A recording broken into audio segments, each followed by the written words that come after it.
Segara jadi pendeng ambil dadi cilaka ati iki kadung tresno yen radekne luwe becik rasida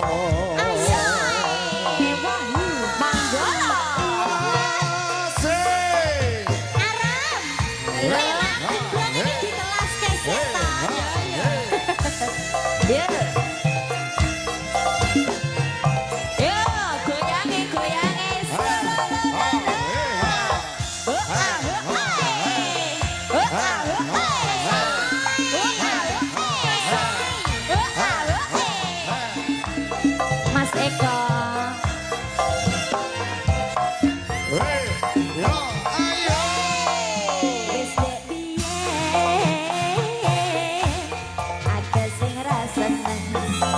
Sing rasa seneng